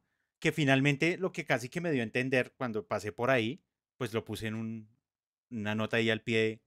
Yo dije, pues eso parece más un ascensor, pero bueno, porque, y lo leo rapidito. Si el quebrantamiento se produce en beneficio de la fuerza centrífuga, el aparato se alejará de la Tierra. Si se hace a favor de la centrípeta, tornará a ella vertiginosa o pausadamente según el grado de desequilibrio. Y yo dije, pues eso es un ascensor, pero bueno. Como finalmente tampoco lo está explicando, sino pues está intentando ahí medio armar una conjetura desde la física, pues dijo, sí, fuerza centrífuga y centrípeta y una sube y la otra baja. Y uno, ok, digamos que una sube y otra baja porque no me voy a... O sea, iba a ser el intento de buscar ese tipo de información de cómo funcionan esas fuerzas, pero yo dije, no, es que ni para qué. Ni para qué porque igual luego me termino enredando la cabeza y tampoco es la gracia en la novela. Pero igual yo dije, eso me parece que es un ascensor. Mauro, lo escuchamos. Buenas noches, ¿cómo están? Pues digamos, yo armando acá como cosas de lo que he oído de los narradores, del narrador, de Rogers, de quién está hablando, de esa indecisión. Pero también pensando un poco algo que acaba de decir Frank sobre lo político. Yo sigo pensando que esto es re político. A pesar que no nos habló de la democracia, de las cosas como estábamos entendiendo, esos capítulos que aburrieron, creo que la gran mayoría, porque la política me gusta, malos los políticos, pero la política es necesaria. Sí siento que el man sigue hablando de política, o sea, esa es su obsesión política. El man nos está presentando una sociedad, ese Barranquilla 2132, una sociedad en que todo se uniformiza, y ahora nos muestra a este loco en el que quiere mistificarla, por así decirlo, y que la gente tenga miedo y que las cosas se vuelvan sobrenaturales para que surjan las diferencias y para todas estas cosas. O sea, está retratando dos formas de ver el mundo misántropas, que odian la humanidad en el fondo, porque quieren ver a todos iguales o quieren ver a todos con miedo. Y aquí es donde ese narrador, ese Rogers, así como todo el mundo ha hecho pronósticos, bueno, pues acá también hagamos uno. Yo creo que ahí es donde Rogers se va a erigir como el que sí ama a la humanidad, como el que va a rescatar qué es lo que hay que salvar de la humanidad, o cómo, sí, o cómo rescatarla, porque de verdad siento que nos está presentando las distintas formas en que él puede comprender el progreso, el futuro, hacia dónde va la humanidad, que eso es como creo la gran razón de la política. La política es ¿a qué proyecto como sociedad le vamos a apuntar? O sea, todos para dónde vamos a ir. ¿Cuál va a ser el norte de esta sociedad? Desde luego, unas que quieren igualarlo todo. Alguien nombró, creo que fue usted, Diego, el que nombró como muchas de estas películas son como esos futuros en que todo está totalizado, todo es igual, ¿cierto? O también, no sé, me dio por pensar ahí en otras que son totalmente anárquicas, no sé, como un poquito lo que alcanza a esbozar Strange Days, bien anárquicas. ¿En qué punto vamos, o sea, cuál es el punto medio? ¿Cómo es el punto medio en que en diversidad nos vamos a encontrar y vamos a respetar al otro? Entonces, sí, yo todo esto es para afirmar, el man sigue siendo más político, desde luego lo de las máquinas y todo eso, que ahorita como lo comenté, casi que hace un metacomentario, él mismo diciendo el Deus Ex Machina, él mismo llega y lo usa y lo mete ahí. Igual se veía venir de cierta forma, pero ¡pum! Mete acá este totazo porque le faltaba un villano, ¿no?, a este asunto. Y bueno, también hay algunas reminiscencias también de varios líderes mundiales, tanto, yo los llamo, pues porque me encanta Watchmen, veo al principio este tipo que va a soltar un miedo a la humanidad como Ozymandias en Watchmen, ¿cierto? Y también tenemos al final eso que es reiterativo, la soledad del Dios. La soledad del Dios, que esa es como la gran condena del que todo lo puede, que eso me parece un tema poético maravilloso, esa soledad del Dios, que en el caso de Watchmen es Manhattan, claramente. Entonces, sí, hay cosas que me bajaron un poquito porque siento que entró ya en el carril previsible de la ciencia ficción, pero, pero sigo entusiasmado por la mirada política. Muchas gracias. Muchísimas gracias, Mauro. Sí, estoy de acuerdo, claro. Ahí es cuando uno dice, claro, el tipo era periodista y se nota que le interesaba mucho reflexionar políticamente la sociedad y pues está aprovechando esta novela para hacer ese tipo de reflexiones y lo que insisto, sobre la base de una ciencia ficción, de una mirada y un entendimiento de la ciencia ficción. Entonces, por eso como que hay cosas que pone que podemos rescatar a cosas que hemos visto en productos contemporáneos, pero él no se unta las manos, él dice yo no me voy a meter a profundizar ese tipo de cosas porque lo mío es hacer una reflexión política a través de esta historia. Camila, te escuchamos. Gracias. Sí, hola a todos. Bueno, sí, aquí hablando sobre el dictador y escuchándolos, me da la impresión de que este dictador es como la élite, ¿no? Que en estas teorías conspirativas que tenemos actualmente, que hay una élite que controla el mundo y que nos tiene como borregos. Entonces el libro, o sea, o ellos piensan en el futuro que han evolucionado y que han dejado cosas atrás, pero me da la impresión que no, que este dictador sigue siendo alguien de la élite que está controlando a la gente con modas, como diciendo vistas en igual, o estén interesados en estas cosas, o hagan estas cosas, y, y simplemente para mantener la mente de la gente ocupada, pero que realmente no hemos evolucionado, porque estas élites siguen controlando el arte, siguen controlando la tecnología, siguen acaparando todas estas cosas, y nosotros simplemente seguimos ahí tratando de sobrevivir el día a día, o no sé, o entretenidos en las nuevas tecnologías. Entonces me parece que es algo así. Gracias. Muchas gracias, Camila. Alexander, lo escuchamos. Gracias, Diego y compas. Bueno, recogiendo un poquitico como esas visiones, digamos, sobre la posición política del autor, me parece muy interesante porque sí, por ejemplo, lo que dice Camila, Mauro, Frank, sobre, digamos, esas visiones me parece que plantean los compañeros y pues Camila, tienen que ver con esas posiciones que son como deterministas, ¿sí? Esas visiones deterministas de la época del autor donde el futuro ya estaba establecido en política, ¿sí? Digamos que el marxismo ahí juega un papel muy interesante porque precisamente el marxismo propone que, digamos, la lucha de clases se va a acabar, ¿no?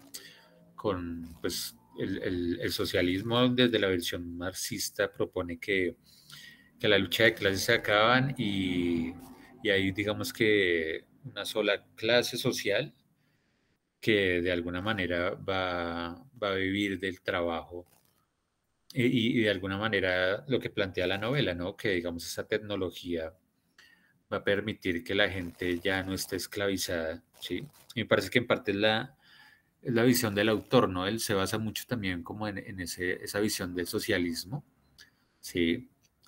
Y la ve como también como una especie de callejón sin salida, ¿no? Y me parece que lo que dice Camila también es cierto, ¿no? Como que anteriormente en otros capítulos nos estaban planteando que las guerras, ¿sí? Y las epidemias fueron lo que mermaron a la población, ¿no? Que fue lo que hizo, digamos que también fueron las causantes del control de población. Entonces, de alguna manera sí hubo, digamos, esa lucha de clases se acabó por digamos que por unas circunstancias que no son muy claras, pero lo interesante es que no se acabaron por unas apuestas políticas como las del socialismo muy claras, pero sí lo que dice Camila, si de alguna manera uno lo intuye o lo infiere, pues porque en las guerras, ¿quién sobrevive? En las guerras no sobreviven los de abajo, no sobreviven los chicos que mandan los soldados, ¿sí? Los que mandan a la carne de cañón, los que sobreviven son los que tienen el poder, los que tienen el dinero, los que tienen la tecnología, ¿sí? Entonces, claro, de alguna manera ese científico loco, por decirlo de alguna manera, me parece que, y que es un dictador, pues que es un dictador, sino es más que aquel que detenta solamente, o sea, no solamente el poder, no posee solamente el poder político, sino económico también. Los dictadores que son unos acumuladores de riquezas, ¿a costa de qué? De nosotros, los pobres, ¿sí? Los explotados. Entonces, estoy muy en sintonía con eso, como cuál es la apuesta política que nosotros tenemos. Digamos que uno a veces excluye el socialismo de la modernidad, pero no, el socialismo también es un proyecto moderno, ¿sí? Repitiendo otra vez esto, pero es que me parece muy importante. Y es cómo nos pensamos, la pregunta es un poco como, pues desde aquí, desde ahora, desde nosotros, cómo nos pensamos una alternativa digamos, utópica que nos incluya a nosotros, porque es que nosotros somos los excluidos de la modernidad, ¿sí? Los latinoamericanos. Entonces, ahí dejo un poco esa pregunta y, y pues ojalá nos la pudiera responder la novela o nos pudiera dar como luces sobre una alternativa, si la hay, ¿no? Digamos que hay una, a ver si nos ofrece una esperanza, ¿no?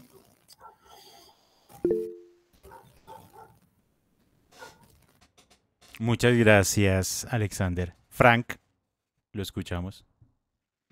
Sí, también al interior de la nave del gran desequilibrado se ha planteado un mito, el mito como de la fuerza el más fuerte fue el que sobrevivió, ¿no?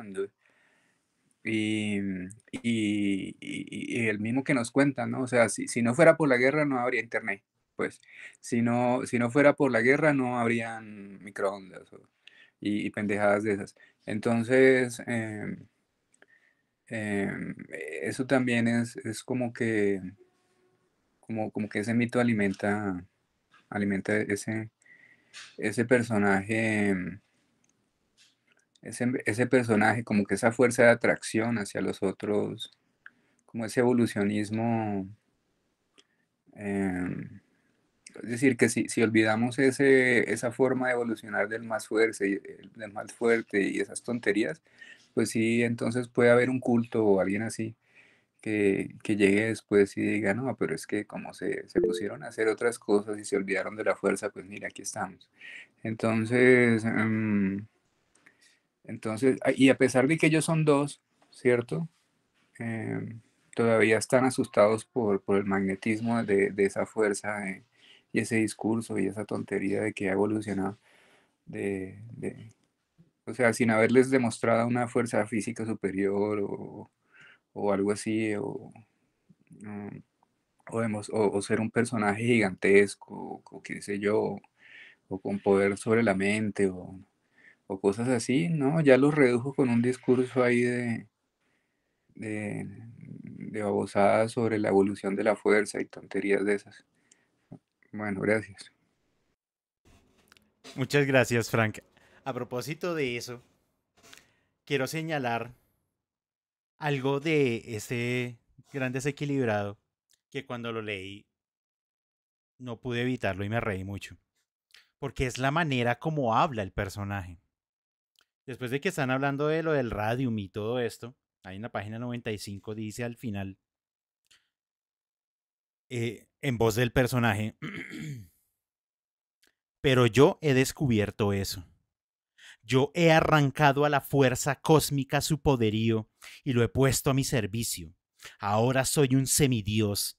He de dominar el mundo ha de situarse a mis pies como en las viejas mitologías. Me impondré por el terror. Y después de eso me imaginé una risa como ¡juajajaja! Porque entonces me imaginé al típico malo de ese tipo de historias, ¿no? Como me imaginé a Munra en los Thundercats, me imaginé a ese tipo de personajes porque es como yo voy a ser el más malo de los malos. Entonces, pues yo no le creo mucho al personaje por eso. O sea, como que, de nuevo, el problema que tiene ese personaje es cómo está construido.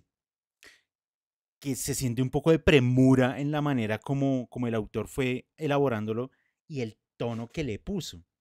Como que suena una cosa ahí que yo digo, claro, como personaje ha aparecido tan rápido, darle peso y fuerza a ese personaje pues le está costando mucho y termina hablando de esta manera, sí, yo voy a destruir a todos, o sea, es que, sí, cuántos personajes en general en las historias tienen ese tipo de discurso como de yo te voy a derrotar, He-Man, no sé, cómo conoce las viejas mitologías. Claro que además la única mitología que uno resuena ahí, pues evidentemente es la griega, ¿no? Porque uno se imagina que también es como una suerte de Zeus, ¿no? O sea, Zeus es el que se erige después por encima de los titanes, entonces pues este es como un dios que se ha erigido por encima de los titanes y ahora quiere dominar a todo el mundo. Pero sí, el tono me suena muy cómico por eso, porque es como un malo remalote, como el Doctor Garra en Gadget, o sea, es que todos me suenan igual. Entonces, pues me parece un poco cómico, o sea, más bien caricaturizado la manera como terminó construyendo a este personaje. Y de nuevo, en 3 capítulos que nos queda de novela, definitivamente no va a tener tiempo para darle un poco más de sustento. Andrei. Bueno, ahí en el chat ya he puesto algo sobre eso, pues a mí me parece muy bueno la introducción de ese personaje, porque si es por argumento, por estructura, por todo, yo diría, toda la novela habría que reestructurarla porque realmente no hay un ondaje en muchas situaciones y entiendo eso porque se está hablando del futuro, como lo dije en algún momento. Pero pues hay personajes que sí, Nayari ya lo señaló, que tiene muchas contradicciones y demás, entonces, o sea, todos los personajes y casi que toda la novela habría que reestructurarla si fuera por eso, ¿sí? Y creo que el personaje está sustentado desde la primera página porque viene a darlo de las explosiones y a ver en qué termina pues todo esto. Ahorita cuando Fran decía lo de las guerras, que si no fuera por la guerra no existiría tal y tal cosa, yo diría pues finalmente eso es como un premio de consolación. A mi hijo que tiene 7 años le encanta todo este tema bélico y demás, y ve videos y busca historias y toda la cosa, y él también lo dice, pero yo que finalmente es un premio de consuelo, como cuando uno está muy mal o alguien está muy mal y dice, no, pero míralo por este lado, que no es tan malo, que no sé qué, que sé cuando se nos muere alguien. Es como sencillamente un premio de consolación y me parece bobo, porque pues cuando el bebé llora, ¿sí? Dando un ejemplo, cuando un bebé llora y llora con todo, es porque para él el tener frío, el tener hambre, como están sumergiéndose en esa nueva realidad donde siente frío, donde siente hambre, donde antes no sentía eso, cuando el bebé llora es porque él siente morirse en esa angustia cuando tiene hambre, cuando tiene frío, cuando le duele algo, por eso llora con ese desespero, porque es como si fuera la muerte misma, ¿sí? Entonces, de alguna manera, sí, aunque si no existieran las guerras, esos adelantos habrían existido sí o sí, se habrían demorado alguna cosa, pero de alguna forma habrían llegado, incluso en la literatura también hay una teoría sobre eso, sobre las escrituras o sobre las diferentes novelas, diferentes ideas. Si alguien no lo hace en tal época saldrá porque todos estamos escribiendo el mismo libro, diría por ahí Bolaño. Y había otra parte, pero ya se me olvidó que hará para después. Gracias, Andrei. Nayarit.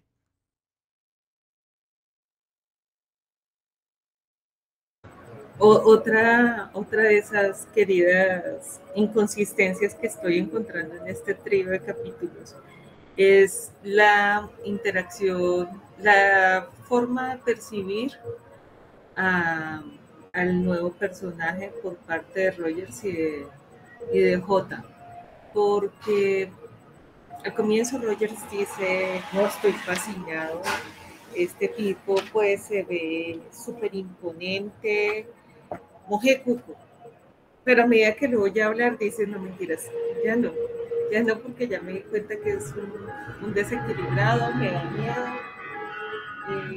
así, o sea, yo siento que él en ese momento identificó las características de los personajes que tuvieron que estuvieron presentes en el pasado. Y a los que el mismo tipo alude, ¿no? Que dice pues que Julio César, Alejandro. Entonces, ahí dice Rogers, sí es imponente, pero después dice, ay, no, mentiras, ya no me pareces tan imponente. Y después J dice, es un físico, o sea, este tipo es un genio, lo que hay es que humanizarlo. Y es como, otra vez, céntrate. O sea, no puedes hacer estos juegos, por lo menos no sin darnos una razón. Porque, ¿cómo es que pasas de considerarlo admirable a después tenerle miedo? ¿Y cómo es que pasas de considerarlo un loco peligroso a admirarlo por su conocimiento? No juegues a eso porque rompes con la historia, rompes con la estructura. En mi lugar, si yo hubiese estado con José Antonio, le digo, José, quítale cositas a la nave, la nave no importa, ¿sí? O sea, no me decores la nave, pero céntrate en darle siquiera algo al personaje para darle carnita, porque no sabemos en este momento, o sea, eso es algo también muy llamativo, ¿no? Que estos personajes no tienen forma.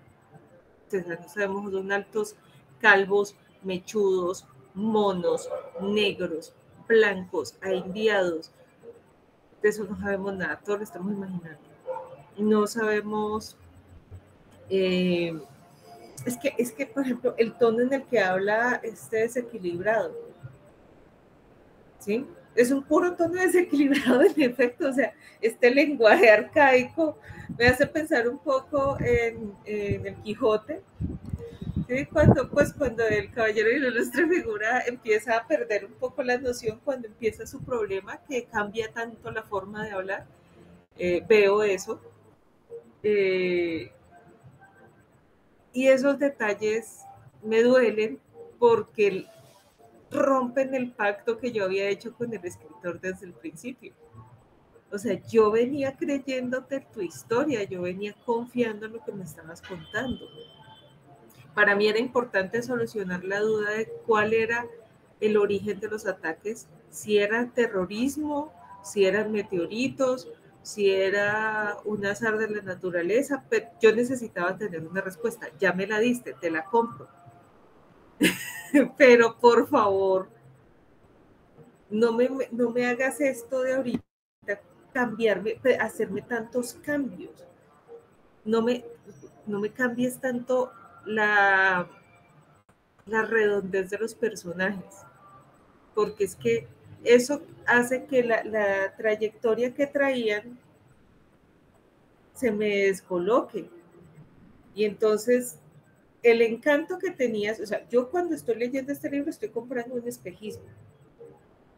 Y la idea del espejismo es que se mantenga tal cual es, pero cuando tú me empiezas a cambiar de lugar los objetos, yo ya sé que es un espejismo y entonces ya digo, pero es como con mis sueños. Yo tengo sueños en los que está chévere mientras me doy cuenta que no es un sueño. Apenas me doy cuenta que es un sueño, cambia. Porque pues ya no lo puedo comprar, ya mi cerebro dice, pero era soñando, no aguanta. Pasa lo mismo con los libros, para mí. Esta es mi relación con esta lectura, sobre todo con lo que tiene que ver con ciencia ficción, porque es lo que me permite sumergirme en el territorio que me presenta el escritor, en la historia y entregarme. Entonces yo me entrego y quiero que no hayan cosas que me estorben y me devuelvan a la realidad. Pero cuando están esta clase de cositas que me hacen ruido, pues se me rompe el encanto. ¿Sí? Digo, ya no te creo el personaje, ya se te cayó acá esto. Y hay una cosa acá, es que sí creo que se me asiento uno. Estoy en 103 bien, genio. Y es que, o sea, yo veo que aquí todos, no sé si los estoy malinterpretando, pero me dan a entender algunos de los compañeros que están atribuyéndole a este personaje la imposición de las reglas que tienen en la sociedad del 2132. porque les he escuchado una alusión a que, pues, que impone cómo vestir, que impone modas, que impone todo, ¿sí? Y este sujeto lo único que ha hecho es imponer terror, y ni siquiera es tan así porque esta es la hora en que no saben si eso es terror o no, o sea, no se sabe si las causas de las explosiones son atribuibles o no a una persona o a un grupo. Este sujeto lo único que tiene en este momento es eso, está sembrando el terror. Y solo para una cosa, y es para tomar posesión de un mundo tembloroso y dócil. Ese individuo soy yo que impondré mis leyes, pondré al mundo a mi servicio y haré que me adoren como a un dios y me erijan templos. Qué pendejo, o sea, ¿de verdad tú quieres eso, un templo? O sea, pues contrata a un escultor y ya. O sea, ¿tú quieres un templo? Yo no lo entiendo. Pero sí entiendo cuando él remata ese párrafo y diciendo la humanidad desfallece por la ausencia de un culto. Porque claro, hay algo en el manejo de las emociones de la humanidad que me está planteando el futuro, que la hace susceptible a ser manipulada por una idea mística como la de un culto. Eso es, ahí digo, volvemos al negocio y yo te vuelvo a comprar el loco y digo, listo. No me hablen mucho no lo vayas, espero, por favor, José, por favor, no me vayas a hacer un soliloquio este man, porque o sea, ya te aguanté un montón de páginas hablándome de la democracia. Ahorita no me vayas a hablar de este loco con eso, porque pues hubiera comprado Mi Lucha, o escucho a Álvaro Uribe Vélez hacer una declaración. O sea, eso no tiene ningún sentido, no me lo vayas a hacer así, porque entonces no me explicas lo que yo quiero saber. O sea, primero, ¿cuál es el propósito? Bueno, sí, quiero ser un dios y entonces esto, y me robé esta tecnología, pues eran como los peces del infierno, somos muchos y se van muriendo todos y yo que soy el último y tengo todo el poder y los voy a matar. Y quiero que me adoren y quiero que me quieran y quiero que me armen templos y toda esa cosa, pero esa es una. ¿Cómo lo van a resolver? ¿Sí? O sea, ¿a quién le vas a decir adórenme? ¿Sí? ¿Ante quién? ¿O cómo vas a hacer para unificar a la humanidad si estamos todos tan lejos y tan libres en este punto? Libres en la medida en que yo no estoy sometido, ¿sí? En la que tengo, lo que vivo, lo que he visto, es solo que hay una fuerza sobre la noción de intimidad, que me parece también muy importante en medida en que lo íntimo es lo más personal y es donde uno es más libre, ¿sí? Y esa protección de la intimidad la veo de alguna manera que tiene eco en la protección de la libertad individual. Entonces, si uno mira eso, dice, bueno, ¿hasta qué punto? Porque es que todos los estamos viendo a través de los ojos de Rogers, y eso es complicado. Entonces, ¿hasta qué punto estas personas podrían ser o no potenciales seguidores de una secta?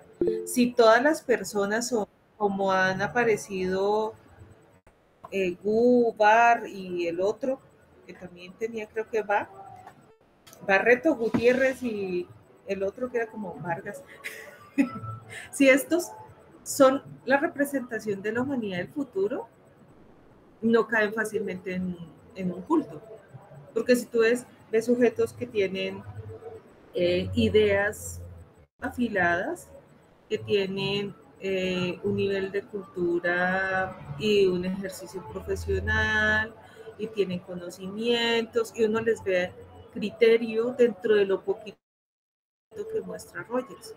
¿A qué punto un médico como ese o como los otros con los que se encontró, o estos periodistas, pueden ser conquistados por un terrorista que quiere que lo adore? ¿Sí? Estos son los personajes con los que yo tengo que partir para juzgar el resto. Esa es la muestra que me están dando. Y yo no veo eso como tan probable. Por eso espero que José no me vaya a traicionar por ahí.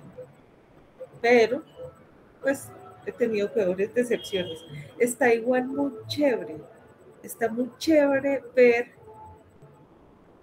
o sea, está muy chévere encontrar y dialogar con una voz que pensó, que hizo esta apuesta futurista en esa época y con ese calor. ¿Sí? O sea, esto es independiente de todas las críticas que las hago porque soy una mamona, siento que para la ciencia ficción latinoamericana esto es importante. De hecho, siento un poco lo que sentimos con ese cuento del ecuatoriano de la doble y única mujer. Y pienso lo mismo, ¿cómo es posible que nosotros tuviéramos personajes que escribieran con tanta calidad a comienzos del siglo pasado y que no tengan visibilidad? O sea, por lo menos no la que se merecen, que está muy bien que tengamos, pues que nos hubiéramos quedado en el Aleph y que Borges y que todo eso, pero aquí en la mitad del continente había cosas muy, muy buenas y no tenerlas en el radar y no darles más publicidad también es como una falla, porque estoy segura que si se hubiese difundido un poco más la obra de Barranquilla 2132, habríamos tenido más desarrollo, por lo menos desde el cuento, sobre ciencia ficción colombiana que nos quedara resonando. Y no habría sido tan impactante, por ejemplo, el surgimiento de eso que llamaron realismo mágico, porque era como lo mismo, pero dándole vuelticas, haciéndolo local. ¿Sí? Era eso. Gracias, Nayarit. Con Frank cerramos las intervenciones del día de hoy. Frank, lo escuchamos. Tiene el micrófono apagado. A través del desarrollo de estos capítulos, la tecnología ha sido aprovechada por las diferentes culturas de diferentes formas para lo que se arguyeron como progreso, ¿cierto? Porque pues las máquinas resolvieron el problema del comunismo desgastado, ¿cierto? Los aviones repartiendo comida del liberalismo basado en el dinero y el egoísmo y la solución de la que como del espionaje y un espionaje como raro, un espionaje como histórico, como de museo y de las armas, pues es el otro uso que le está dando a la tecnología, el nuevo desequilibrado. Entonces, sí hay alguna evolución diferente de los desarrollos tecnológicos a través de los tres personajes que están en pugna. Y también es interesante ver que pues de alguna forma los personajes se olvidan de sus desarrollos tecnológicos, ¿no? Que se olvidan de los grandes aviones y la comida y como que no interpelan al personaje acerca de eso o de las máquinas y la información. Y finalmente todo el avance termina siendo como de obras de arte y de museo, no de información. Entonces, hay muchos vacíos ahí sí en el desarrollo de esos poderes basados en la tecnología. Y sí se fue mucho por el lado político, pero pues bueno, también el lado político, a ver, es que es una constante, ¿no? O sea, al revés de lo que dije anteriormente y lo que también dijo por ahí Andrei, cualquier desarrollo tecnológico, entonces lo primero que hacen es dárselo a los celadores y a los policías y a los ejércitos, y entonces la inteligencia artificial ya la poseen pues la CIA, la FBI, o esto de identificar los rostros, no, pues entonces buenísimo para detectar a los violentos. Nunca piensan en esas tecnologías como para, ¿sí? Reconstrucción qué sé yo, de rostros desfigurados. Bueno, tampoco existen los accidentes de tránsito porque los carros frenan 20 metros después de que usted frena, pero bueno, así le decimos, ¿sí? Entonces como que no hay tecnología, sino es primero para la seguridad y esas tonterías. Entonces sí hay como una paranoia generalizada que es también magnética, ¿no? Además de eso de aplicar la tecnología o de creer que la tecnología viene de la guerra, ¿no?